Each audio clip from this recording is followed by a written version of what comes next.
Hello and welcome to Complexity Limits Guide for the Heroic Sire Denathrius encounter, written and produced by Crzypck in coordination with Complexity Limit, presented by Herman Miller. Denathrius is a 3-phase encounter that also includes a small intermission between phases 1 and 2. This is a very long fight, but the mechanics are actually fairly easy to understand, so let's jump right in. As you pull the boss, everyone in the raid will get 5 stacks of Burden of Sin. This is a weak dot with no duration, but it affects a couple of other mechanics in the phase. You'll need to split your raid into 2 equal groups, or we'll call them Team 1 and Team 2 and refer back to them soon. You'll start the encounter by pulling Denathrius towards where you enter the room near the wall. 5 seconds after you pull, he'll cast Cleansing Pain, a frontal cone ability that deals mild damage and removes 1 stack of that Burden of Sin debuff. You'll want every player in Team 1 to ensure they get hit by this Cleansing Pain. For each player hit, 1 Echo of Sin ad will spawn. Just AoE these down. Denathrius will then call 2 Night Hunters, who will each pick a random target, put a circle around them, and then charge in a line towards their respective target. Damage taken by those targets is reduced based on how many people were hit by the charge, which goes directly along that line, so you'll need 2 to 4 people to help soak. Do not be within the circle though, and the targeted players need to make sure their lines are not crossing. After that, Denathrius will cast Blood Price, lifting everyone in the air and dealing damage based on the number of people in the raid with the same amount of burden stacks as you. That's why you split the raid in half. If you don't, Blood Price will just insta-gib you and kill off your whole raid. You can also use raid cooldowns like Devotion Aura or Rally for Blood Price, but you have to pre-cast them. From this point on, you'll rotate through these 3 abilities. Alternate which team gets hit for each Cleansing Pain. Team 2 gets hit by the second cast, Team 1 gets hit by the third, and so on.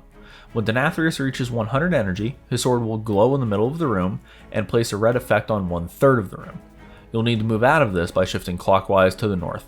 After 6 seconds, the red effect will explode and leave some bad goop on the floor. Standing in that goop is going to deal damage to you and reduce your healing received by 100%, so definitely don't stand in this. Continue repeating these mechanics until the boss reaches 70% health, at which point the intermission begins. Just a note, make absolutely sure nobody has more than 3 stacks of burden when the intermission starts, or they will die. Once the boss reaches 70% health, he will move to the center of the room, pull everybody in, then throw you all against the outer wall and fill the room with swirling red anima. There will be a cleared circle directly around the boss, and you need to run to this. You'll be slowed by 20% for each remaining stack of Burden of Sin that you have, so start running immediately. The raid is pacified while you're running through the red, so you can't use any movement abilities to try to help. Once you reach the cleared area in the middle, your burden stacks will fall off and you can cast again. Denathrius will then smash a small hole in the floor and jump down and pull you with him. Anybody who still has burden stacks during this fall will die from it. Once you land, you'll enter phase 2. There's several abilities here that you should know about. Denathrius will periodically summon 4 Kabbalist ads. These guys will do constant AoE damage to the raid. Whenever a Kabbalist dies, a bunch of red swirlies will appear. Don't stand in them. Denathrius himself will gain 2 new abilities. Racking Pain is a frontal cone ability that'll deal moderate damage to anybody hit and make them take 50% increased damage for 24 seconds. Notably, this can also affect the Kabbalist ads. Hand of Destruction will pull everybody to Denathrius' feet and then casts a 6-second massive AoE ability. You'll see a big red circle around him. If you're inside that red circle when the cast completes, you die. Lastly, take notice of the shape of this platform. It's a big plus sign. At the end of each side is a giant red anima mirror. Running into a mirror will instantly port you to the opposite side. So as an example, running into the northern mirror will port you immediately to the southern end of the room. This will become very important later on. Throughout the phase, Denathrius' sword Remornia will also be going around doing bad stuff to the raid, but can be damaged. Any damage that's dealt to the sword is replicated to Denathrius. She's involved in 2 abilities, Impale and Massacre. Impale will put small lines between several marked players, and then the sword will fly from person to person along those lines, dealing moderate damage to anybody hit. Massacre will be cast when Denathrius reaches 100 energy. The room will darken, and a boatload of big red lines will appear. Remornia will then shoot across each one of those lines, dealing heavy damage to anybody hit. Keep moving, you don't want to be hit by these lines, they're bad news. Being hit by Massacre or Impale will also put a 15-second dot on you. Remornia needs to be tanked whenever she's not using one of her abilities, and she'll also periodically just go and smack a random person in the group. Try to keep her stacked with Denathrius for cleave damage when you can. Now, let's talk about the flow of Phase 2. You'll start at the northern edge of the room, where the first set of Cabalists spawns soon after the phase begins. There will be 2 of them on the main platform, and 1 on each of the side platforms at that northern end. You'll want to tank Denathrius on top of the 2 on the main platform, with the melee DPS cleaving everything down there. Ranged DPS will need to kill the 2 Cabalists on the sides. Watch your DBM timers here. When Denathrius is about 5 seconds away from casting his first Hand of Destruction, the tank should move him to the northern mirror and everyone should follow. As the cast begins, everybody in the raid should run into the mirror and port to the southern end of the room. Very soon after this, your first Massacre will occur. You should run back to the north while Massacre is happening, making sure you're dodging the lines. When you get back to the north, finish off any of the remaining Cabalists, then start pumping damage into Denathrius. When the second Hand of Destruction is cast, you'll do the same thing, use the northern mirror to port to the south. A new set of Cabalists will then spawn down in the southern end of the room, so this time you'll stay down there and start fighting those Cabalists. When the second Massacre occurs, try to be careful and not kill any Cabalists during it.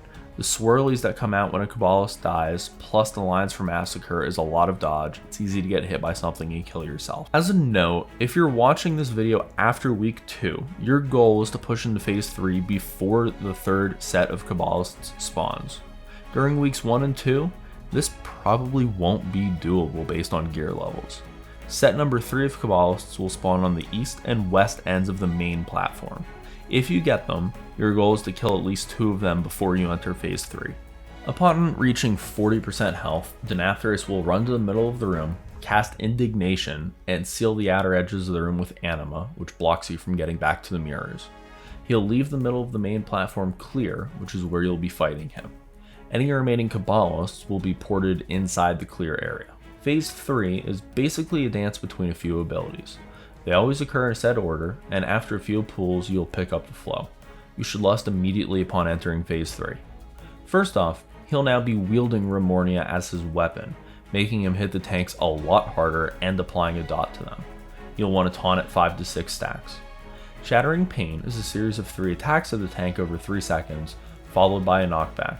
You need to ensure that you are not near an edge, or this will knock you completely off the edge and kill you. Move towards the boss, and make sure you're aimed towards an open area of clear ground. Fatal Finesse puts a red circle around 3 players. After 5 seconds, Denathrius will swipe at them and leave an Anima Orb at each location.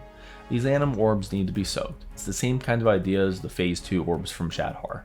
After 10 seconds they explode, with the damage reduced based on how much was soaked. Denathrius will also continue casting Hands of Destruction in this phase. Remember, you don't have access to the mirrors anymore, so the tanks will need to make sure the boss is close enough to an edge that when this happens, you have the room to run away and be safe. You'll also want to use a healer cooldown for every cast of Hands of Destruction. At 100 energy, Denathrius will use either Ravage or Massacre, alternating between the 2 each time. Ravager is cast the first time he reaches 100 energy, Massacre the second, and so on. Remember, Ravage leaves goop on the floor, which essentially removes that area from use. Do not run into the goop. You'll need to continue rotating through these abilities, and there's a few bad overlaps. There's several instances where Anima Orbs will be up and need to be soaked at the same time as a Hand of Destruction goes out, or at the same time as a Shattering Pain knockback. You have to see and experience these overlaps a few times to get a feel for it and how your raid will best overcome them. There's no technical enrage that we found on this fight, but the third Ravage is cast 3 minutes and 30 seconds after you begin phase 3. This will cover the remainder of the available encounter area for the phase, leaving your entire raid unable to be healed and serving as a quasi-enrage. You need to kill the boss before this Ravage is cast. And, well, that's it. Congratulations on earning your ahead of the curve. If you're moving in the Mythic, be sure to like this video and subscribe to the channel, where you can find guides for all of the Mythic versions of these bosses once they've been cleared. Best of luck, everyone.